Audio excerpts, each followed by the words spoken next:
Hello नमस्कार दोस्तों, स्वागत है एक बार फिर से मेरे यूट्यूब चैनल पर। तो दोस्तों आज हम पढ़ने वाले हैं विराम चिन्ह। तो विराम चिन्ह हिंदी में बहुत ही ज़रूरी होते हैं दोस्तों। चलिए बिना देर के शुरू करते हैं आज का टॉपिक।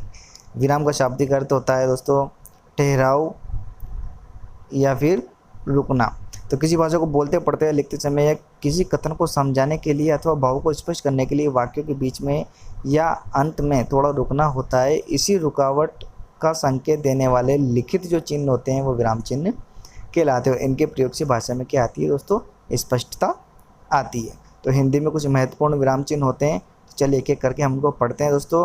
पहला जो विराम चिन्ह आता है वह पूर्ण विराम। पूर्ण विराम को खड़ी पाई से दर्शाया जाता है। तो जहाँ प्रश्न पूछा जाता है उसे छोड़कर हर प्रकार के वाक्य के अंत में इसका प्रयोग होता है। अर्थात प्रश्नवाचक के अलावा सभी वाक्यों में पूर्ण विराम का प्रयोग होता है। भारत मेरा देश है। इसके बाद नेक्स्ट आता है अर्धविराम। तो जहाँ पूर्ण विराम जितनी देर न रुककर उससे कम समय के लिए रुकना हो, जैसे खाना खाओ, विश्राम करो। फिर आता है अल्प विराम, जहाँ अर्धविराम से भी कम समय के लिए रुकना हो। तो सबसे ज़्यादा पूर्ण विराम में रुकते हैं, फिर उससे कम अर्धविराम में, और उससे भी कम अगर रुकना हो तो अल्प विराम का प्रयोग, कोमा का प्रयोग किया जाता है। समान उसके अलावा इसका प्रयोग होता है समान पदों को अलग करने, उपवाक्यों को अलग करने, उद्धरण से पूर्व, उपाधियों से पूर्व, संबोधन और अभिवादन के बाद भी इसका प्रयोग होता है। जैसे मोहन ने आम, केले, अमरूद आदि खरीदे। तो आम, केले, अमरूद ये एक समान शब्द है और इनको अलग अलग दर्शाने के लिए कोमा लगाया गया। इसके बाद प्रश्न सूचक या प्रश्नवाचक चिन्ह ये होता है इसका। ये हर जो भी प्रश्नवाचक वाक्य होते हैं सबके उसके अंत में ये चिन्ह लगाया जाता है। उसके बाद आता है दोस्तों विस्मय सूचक या फिर विस्मयादि बोधक चिन्ह। तो एक तो संबोधन के बाद में विस्मयादि सूचक चिन्ह लगाया जाता है, और खुशी, हर्ष, घृणा, दुख, करुणा, दया, शोक, विस्मय आदि भावों को प्रकट करने के लिए, जैसे अरे तुम आ गए तो यहाँ पे आश्चर्य प्रकट किया गया, तो अरे के बाद में विस्मयादि बोधक चिन्ह लगाया गया है। इसके बाद में आता है दोस्तों अवतरण चिन्ह या फिर उद्धरण चिन्ह। तो जब किसी कथन को जो कहते उद्धृत किया जाता है तो उस कथन के दोनों ओर इसका प्रयोग किया जाता है। दो प्रकार का होता है एकल उद्धरण चिन्ह। तो एकल का प्रयोग कहाँ किया जाता है? एकल का प्रयोग किसी कवि का उपनाम हो, पुस्तक का नाम लिखना हो, पत्र पत्रिका का या लेखक कविता का नाम हो, जैसे कि सूर्यकांत त्रिपाठी निराला।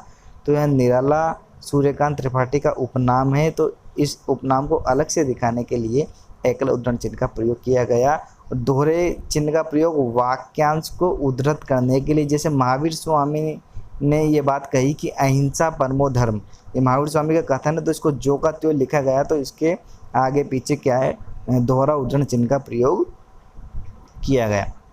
फिर नेक्स्ट आता है योजक चिन्ह। तो दो शब्दों को जोड़ने के लिए तथा द्वंद्व और तत्पुरुष समास में इसका प्रयोग होता है। तो देखिए सुख योजक चिन्ह दुख, रात और दिन, ये द्वंद्व समास के उदाहरण हैं। और पुनरुक्त शब्द, दो शब्द की आवृत्ति जब हो जाती है धीरे धीरे, पल पल, तो भी योजक चिन्ह लगाया जाता है। इसके अलावा योजक चिन्ह का प्रयोग कहाँ होता है? और देखो तुलनावाचक, जब हम तुलना करते हैं किसी दो वस्तुओं, दो चीज़ों में, सा, सी, से के पहले भी लगाए जाते, राम सा भाई, भरत सा भाई। इसके अलावा अक्षरों में लिखे जाने वाली संख्या और उनके अंशों के बीच में भी योजक चिन्ह लगाए जाते हैं। 1/3, 3/4, 2/3 आदि। अब आता है दोस्तों निर्देशक चिन्ह। यह होता दिखने में योजक चिन्ह के जैसा ही है, लेकिन उससे थोड़ा सा बड़ा होता है। तो इसका प्रयोग कहाँ होता है? देखो किसी भी निर्देश या सूचना देने वाले वाक्य के बाद, या किसी कथन को उद्धृत करने, उदाहरण देने, या किसी नाम लिखने के लिए किया जाता है। किसी का नाम लिखने के लिए। तो माँ ने कहा बड़ों का आदर करना चाहिए। एक तरह से निर्देश या सूचना यहाँ पे दी जा रही है।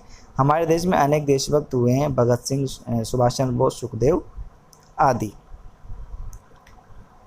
इसके बाद विवरण चिन्ह आता है।